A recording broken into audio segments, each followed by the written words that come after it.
Hello, I'm Dr. Laura Murillo, President and CEO of the Houston Hispanic Chamber of Commerce. Very excited. This is the first time she's been on our show. I want you to get to meet and learn a little bit more about Elite Online Publishing. She's the CEO. She's Melanie Churella Johnson, and she's going to talk to you a little bit about what she does and what her team does. And if you're interested in writing a book, how you can get started. Melanie, always good to see you. Always great to see you, Dr. Laura. Well, thank you so much, and always a pleasure to try to encourage people to do new things. And I know there's so many people in Houston that may have been thinking or have thought about themselves taking on this huge engagement, which is writing a book. And often one thinks you can do it on your own, just get started. The reality is that writing a book is a monumental task. And certainly Elite Online Publishing has been out there a very long time, very successful at it. Why don't you tell us more about Elite Online Publishing? Sure. Well, you say that there's so many people that want to write a book. About 80% of the population have a story that they say they're dying to tell. They always wanted to write a book, but only 1% do because, like you said, they feel like it's this huge monumental task. So we feel like we've kind of conquered that, and we give people an option to be able to work with us to tell their story. We do what's called a VIP book creation day. And during that day, you can get up to 10,000, 12,000 words written just in that day and get your framework all written. So it takes a lot of that, oh my gosh, I don't know what to write about. I'm not sure where to get started. I've got writer's block. We have a wine called writer's block wine, but we don't recommend that as a solution. We recommend that you come to us instead.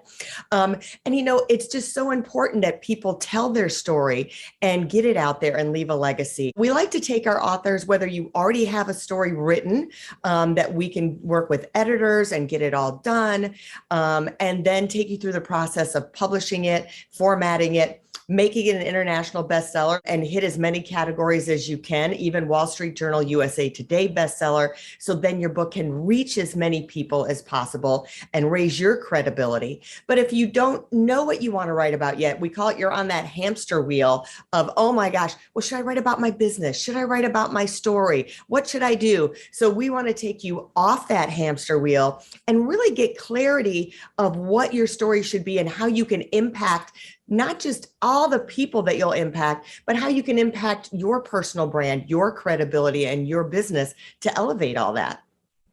So one of your clients has been Jamie Roots. His book, very successful. Tell us a little bit about how you all decide whether something is going to be successful, how you help your clients take what could be a whole bunch of stories and bring it all into the fold of this is the overall theme of your narrative. So we start with the process of, who is your avatar? Meaning, who are you speaking to in this book? Find your one person that you could make an impact in. So we hone it down and we even name the person. It might be somebody you know, it might be someone that we're making up for you, but you're speaking to that one person. And what do you want that one person to learn? If they could close your book, what would they say afterwards that they could, get out of that and change their life and take action to do? But we always tell people, if you want to just write a memoir, that's great. But we have a way that we can intertwine your story and your memoir with your business knowledge and wisdom along with it. So then you're also raising credibility in what you want to do for your business, as well as telling your story together. And I think that's the biggest mix. And we tell people really go for the money book first. Go for the book that's going to elevate you, elevate your platform, elevate your business, as well as inspiring, motivating, and educating people along the way. And then you can write the other memoir, or the other stuff that we left behind, because you can't put everything in that book. So that's what we suggest when you're getting started, because then that really elevates you, and then you can do anything afterwards. It's like, a person who's a musician and they're a singer, and that's really what they do. Well, when they kick off that career and they're really successful, then they can start the clothing line. Then they can have the perfume, that kind of thing. And then they already have that following in that community.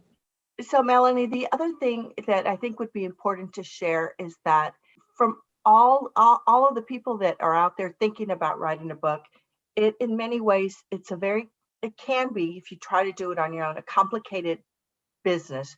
There are millions and millions of books. So if you're thinking about writing a book, what should you know about the business of books? Gosh, I think people realize they think the writing is the hardest part, but it's really, what do I do with my book afterwards? I can't tell you how many people come to us that have published with someone else. And they're like, my book just went on Amazon. It never hit bestseller. I'm not selling any books. I don't feel like I have any traction. So one of the most important things is to come up with that plan while you're writing the book, how you're going to use the book. And that also is why you're creating the book. Have things that you have in the beginning of the book that you can send them somewhere for other resources. So you're getting lead capture from them. So it's really important to have that plan. We always tell our authors, listen, if it's a football game, we're going to get you to score a touchdown on the first play, meaning we're going to launch your book. You're going to become a bestseller on the first play. And we want to try and keep you in that 20-yard line. So it's having that plan and having those promotions and walking through of where do you want your career to go? What other resources do you have? And we do something called a book launch team. And it's really important to engage your community that you already have and try and grow your community during that process, that they're part of it. They're getting excited that your book is coming out. They're getting feel like they're going, oh my gosh, look at the covers coming out. She wants our opinion on what covers to choose. And you're getting that excitement going and creating that community feel during that time. And I kind of want to go back, you were saying, that process of, how do you write your book? I'm going to give you a quick little tip. We call it a 10 by 10 by 3. So it's, if you have the 10 most frequently asked questions people ask you all the time, and I'm sure you had this, Dr. Murillo, where people are always asking, like, how did you get the chamber to grow so large? So write down those questions, then write down the should ask questions. If they knew what I knew, this is what they should be asking me. Like with you, Dr. Murillo, they should say, how many sleepless nights did I have? Or how many times do I have to get up at 4 o'clock in the morning to make this whole thing work and balance my time and my kids? So then those are the should ask questions. And then you want to put a story, either a personal story or a story of somebody that you know that illustrates the answers to those questions. And that's a good formula for you to get started. And again, you need to use a team. It's hard to do anything in this world on your own.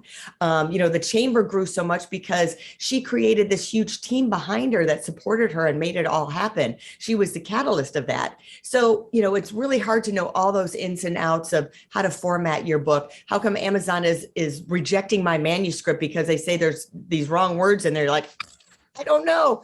So, you really want to have that team of people and experts, and you focus on what you're great at and let the experts go. I always say, if you're remodeling your house, do you want to learn how to lay tile and be an electrician and be a plumber? Or do you want to hire those people and then you go do the things that you love and know how to make money with? Well, as always, Melanie, great knowledge and expertise coming from you and your team. Thanks for joining us here, and we'll see you real soon. Happy holidays. Thank you, everyone.